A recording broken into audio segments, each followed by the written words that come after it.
Hello everyone. Welcome to an announcement. I know the grand majority of you guys are actually subscribed to me for my Heroes videos, so I figured it would be of general interest to all of you that Heroes 7 has been announced. It will be developed by Limbic, which, if you're unfamiliar with them, they fixed Heroes 6 to some extent. Did the expansion and the DLCs too, I think. Did all that with Heroes 6. Also devved Might and Magic 10, and they did a pretty good job at all of that. And their trademark, generally speaking, is open dev, which you see right here an example of. In Might and Magic 10, they were asking for contributions from the fans quite a bit. And in the Might and Magic 6, Heroes of Might and Magic 6 expansion, they also asked you to choose the faction that was going to be included. Now they're doing exactly the same thing for Heroes 7. If you go back up here, there are two factions to be voted. And right now it's between the elves and the dwarves. And as you can tell, I voted dwarves. And as you can tell, they're completely losing. That's just the way it is sometimes. And honestly, they're trying to make this into some kind of electoral campaign almost, which is funny. That's how they presented it in one of their posts, which is I thought was funny. But I guess I'm playing their game doing this video right now. So, you know what? I'm gonna play their game a little more. Vote Fortress! Go! Why? Because I think they're more interesting. I mean, they started going back home. They started giving some lore information about Sylvan and then about Fortress, and that's all fine and everything. You can just check it out and look at their lore, trade, economy, whatnot. That's not why you vote for them, though, because that's like the backstory. You vote for what they're going to bring to the game, and they're going to bring very little of all of that into the game. What they're going to bring is some gameplay, which I don't actually care about between either of them. One or the other doesn't make that much difference to me. So yeah, they bring gameplay and they bring a certain element to the story as well. Gameplay I don't really care about as far as story goes. I think Fortress has potential for a better story than Sylvan does. That doesn't mean they're going to make a good story out of it. That depends on what their writers are writing about, any of them, but I feel they have a little more to tell as far as story goes than Sylvan does.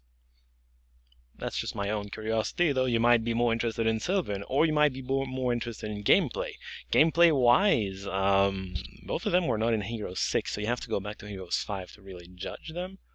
But basically, Fortress was defensive. It brought in a really interesting mechanic with the rune magic, where you would spend your resources to cast spells, buffs, mostly, which was really interesting, but it's probably not gonna make it in this game. What is going to make it, though, is their defensive nature. When they described the dwarves in the original voting post, they did describe them as defensive. You know the Praetorians in Heroes 6?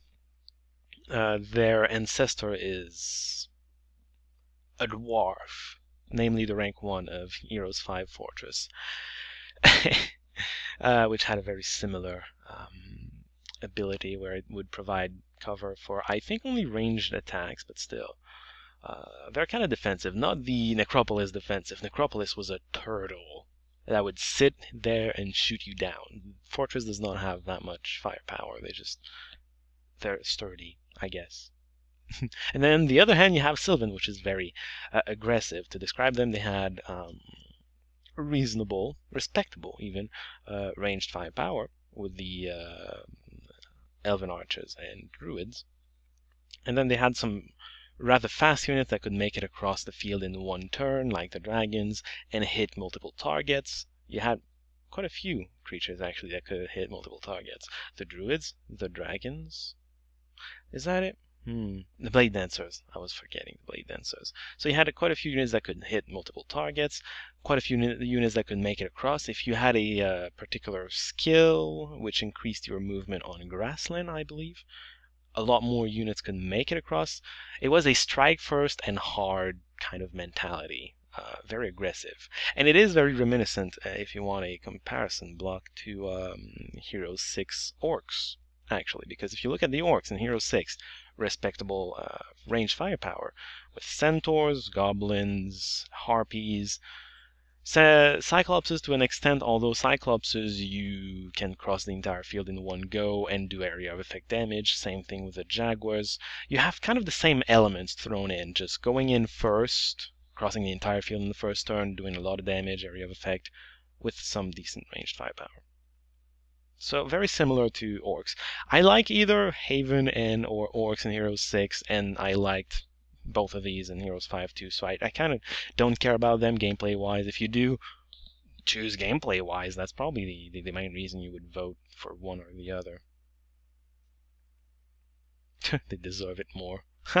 Well, that's a little bit part of my thinking, in that there's more to say about the dwarves than the elves, because there's more said about the elves than the dwarves, which is kind of silly.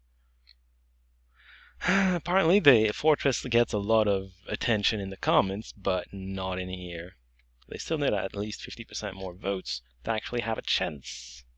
We'll see what happens. But yeah, the comments are just going all over the place about it.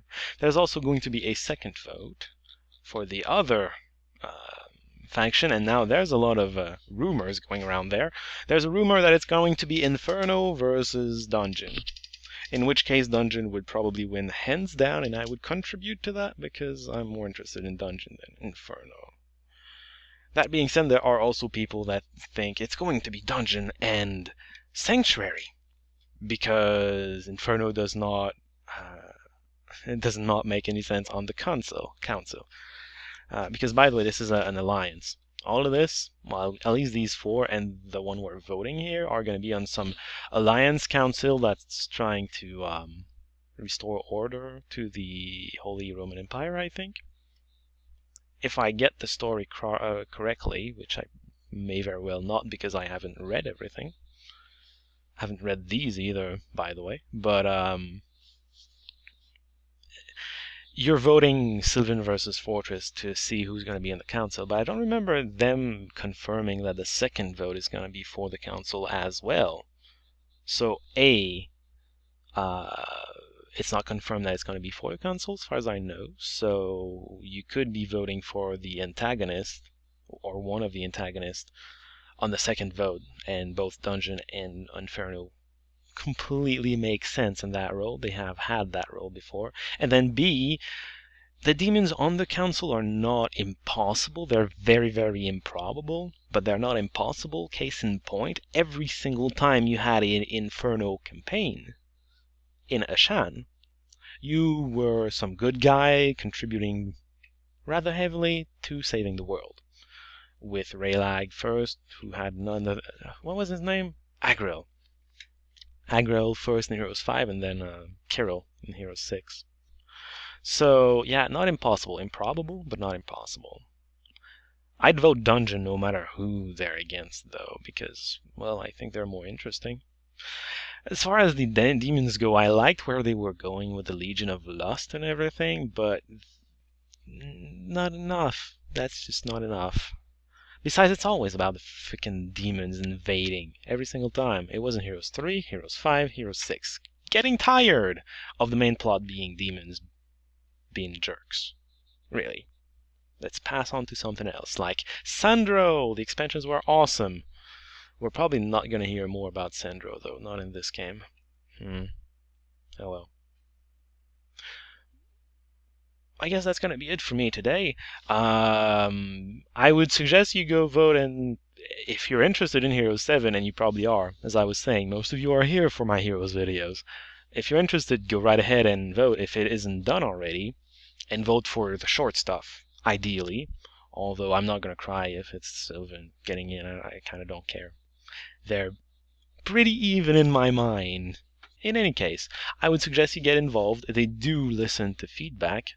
They don't just say that they listen to feedback, and they don't just do some random votes. to prove it. They actually read forums and not just their forums either. This one time I had an interrogation. Did JVC really contribute to the poems in Might and Magic 10? And I just had that interrogation in some other forum, and they just answered there. And I was like, oh, wow, thank you. Just cool. So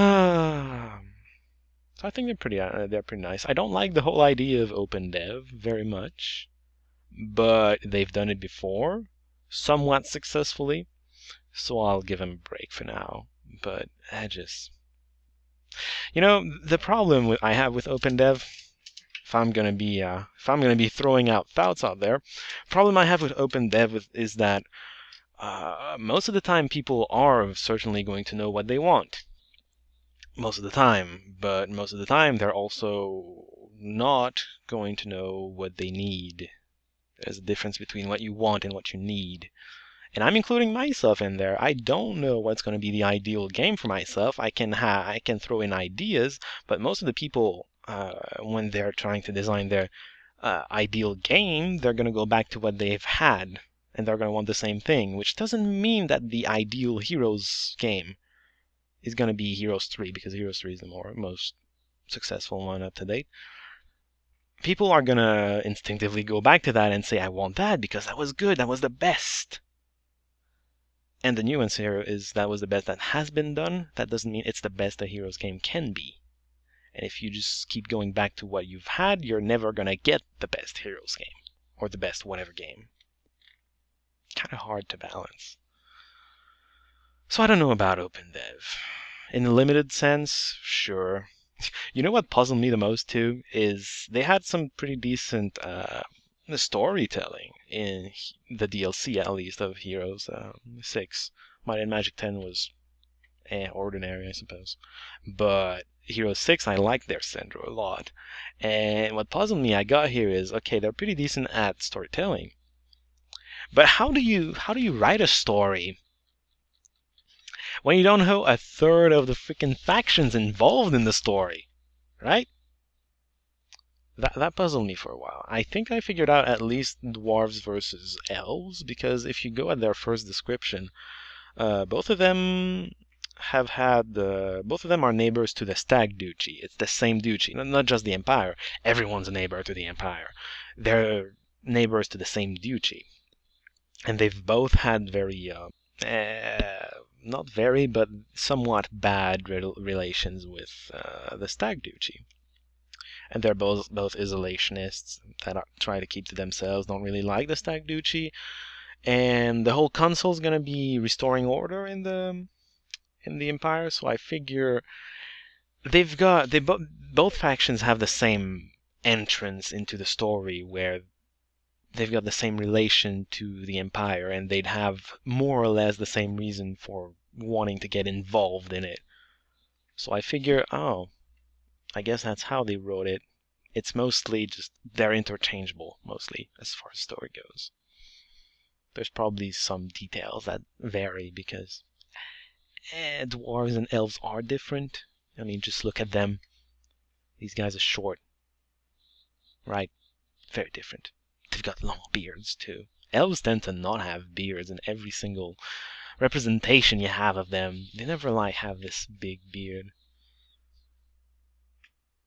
Which is weird. Why not have a beard on an elf?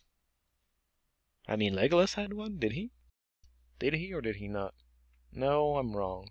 He didn't have a beard, at least. Maybe a mustache. I'd see Legolas with a mustache. I don't know if he had one. I don't remember. I'm imagining things. In any case, I should close out this video. That was it for me. Just Hero 7 is here. They're asking for your opinion. If you're not giving it yet, go right ahead and do it. Why not? Play their game. And then I'll see y'all next video, I suppose. Till then, see y'all.